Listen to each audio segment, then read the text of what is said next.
I'm Allison Mayer. I've been many things over the years: architect, addiction counselor, photographer. But in everything I've aspired to, the constant driving force has always been one thing: people. And how can I help them? I've always been drawn to people's stories. I was the kid who wanted to hear about how my grandpa walked 10 miles to school uphill both ways, and apparently it snowed every single day in Chicago from 1940 to 1952. I loved it. Even if I had heard the story, I wanted to hear it all again. Growing up, the places of my memories still stand out more vividly than most other details. It was this fascination with how environments shape and anchor stories that led me into architecture. It was in that journey that I realized I wanted something more intimate. I wanted to know what made people tick. So I switched majors and I worked as a counselor for a brief time. It didn't take me long to realize that while I wanted to help people, I wanted improvement and betterment in their lives. I didn't want to be the one to fix them.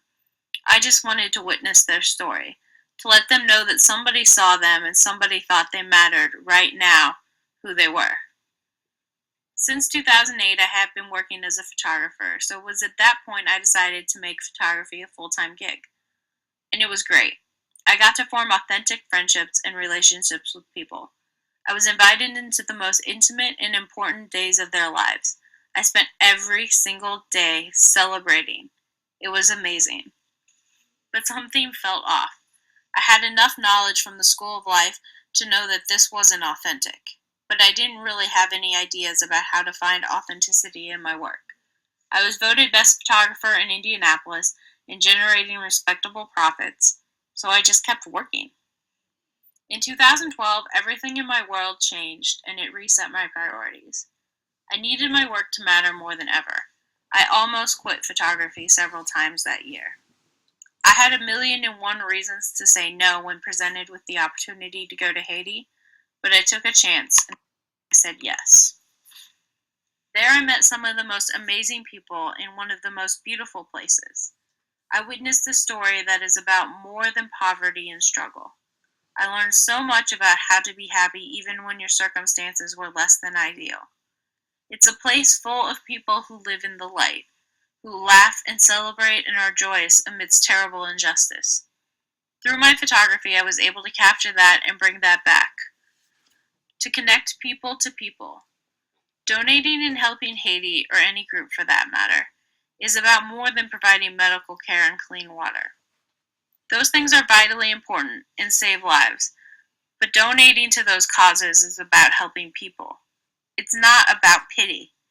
It's about pouring love and kindness into another's soul, something that's lost in translation. I knew in those moments that these were the stories I was created to tell. Before going to Haiti, I must have looked at thousands of photos. I Googled anything and everything visual. Yet from the second our plane landed, I was constantly surprised. Very little I experienced in Haiti even seemed like it could be from the same place I had researched. How can so much be written and documented? How can so many stories about a country be told, yet the picture presented is so inaccurate? I struggled with answering this question. Something wasn't right, but I couldn't quite put my finger on it. And then I had the unfortunate privilege of being in the news. I was hounded by journalists, and when I didn't give them any answers, I was completely shocked to find they simply filled in their own, or published irrelevant, salacious details. It didn't take me long to realize that the story wasn't about me. It wasn't about anybody else involved. It wasn't about what had happened. It wasn't about the city where I lived. It wasn't about any issue. The story was about selling papers. Now, because I know what's on your mind, don't bother Googling it. Just go to my website, watch my About Me video, and you'll find out what happened. But I've been on both sides of the stories. And it sucks. And the way we tell stories has got to change. Every day we snap an average of 5,000 advertisements and images. Every 2 minutes we snap many photos as the whole of humanity took in the 1800s. I can't say for certain what the statistics are, but I'm willing to wager that a staggering number of those images involve people. For every story your image tells, there are thousands of stories that make up who that person is. Do you know what those stories are? Does your image leave room for them? Or does your image define people by this one moment, by this one story? I want to talk to you about the ethics I consider when producing media, and give you some tips about how you can be ethical in your consumption. Being an ethical and responsible producer of media is vital and essential. I very rarely take a photograph of someone whose name I do not know. This seems like such a simple request. I mean, how would you like it if somebody randomly took your photo? Even though in many cases this may be legal, most of us would be uncomfortable. I see lots of missionaries return from the field, and the next day they've uploaded tens of thousands of images to Facebook. Or maybe just thousands of images. It's a lot. And I can tell by the blur that they were shot from a moving car. Drive-by shootings of any kind are not good. In humanitarian work, it's easy to produce pornography. It's spelled P-O-O-R. People photograph those in their mission field like a tourist.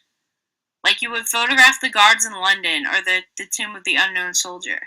Yet these photographs are being taken in someone's front yard or in their home, of their personal life and of their most intimate tragedies. How would you like it if that were you? But then that begs the question, what if you ask and the person says no? Then what? If you feel that story is important, how do you tell it? Well, there are ways to tell stories through imagery without taking a picture of a person against their will. This is an image from Haiti in 2012. Shows a man's shoes have been tied back together because they're the only pair he owns. While this man may or may not have wanted his photograph taken, the image without him in it tells a much bigger story, a much broader story, a much more important story, in my opinion, of what life is like in Haiti. And I think because he's removed from the image, you don't feel that pity. You feel the realization and the authenticity of what life's like, of what the struggles are, but you don't feel that guilt or that pity that builds up inside you. Same with this. This is a U.S. medical stretcher, probably left over from the earthquake. Hasn't been used in a while. Couldn't be used. But it tells a story. It tells a story of what happened in this place. This object relates to people. This object, the stretcher, brings suffering people into an image without defining people by their suffering. So it's something to think about. It's something to consider. How can you tell a story of people, without exploiting people? It's not always possible, but there are ways. And behind every single image you take, there's a person. Behind every single image is a person who wants to be loved and beautiful and happy. A person who is proud of their humanity. Fundraising images are about having the sickest child and the most shocking stories. How can we change that? Because that's not okay. How can we be a culture that demands a celebration of hope? How can we radically change the content that is pushed and provided to us by media outlets, by NGOs, by anybody? How can we demand dignity in our media? So I want to share with you a story.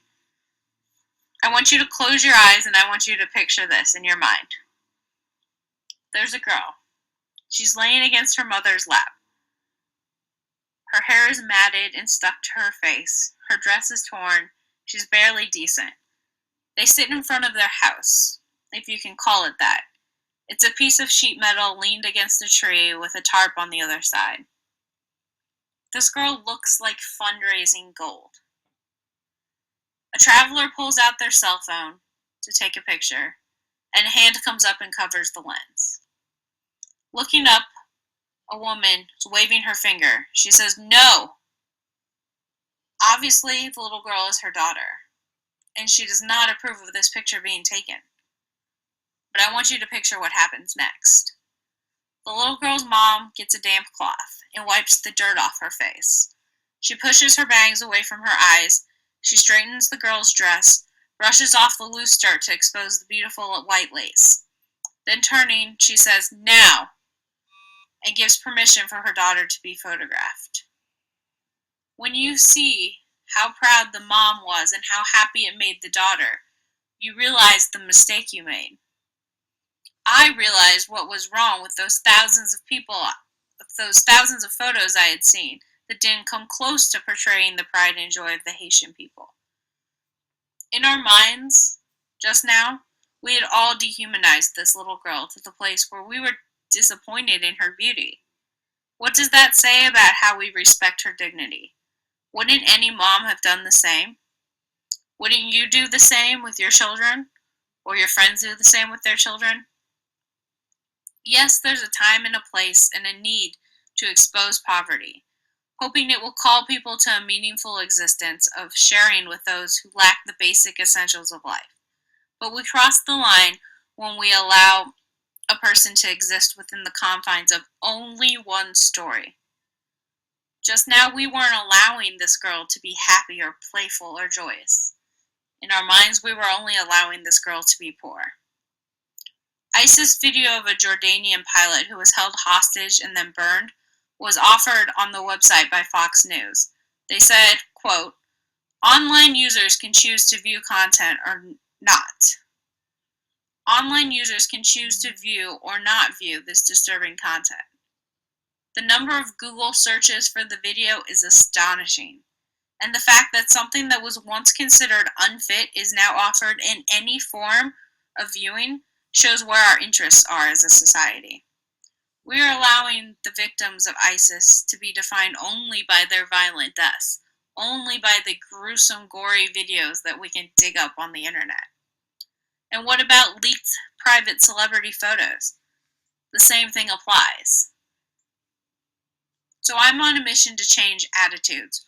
One person, and that's where you all come in. If you remember nothing else from this talk, remember this.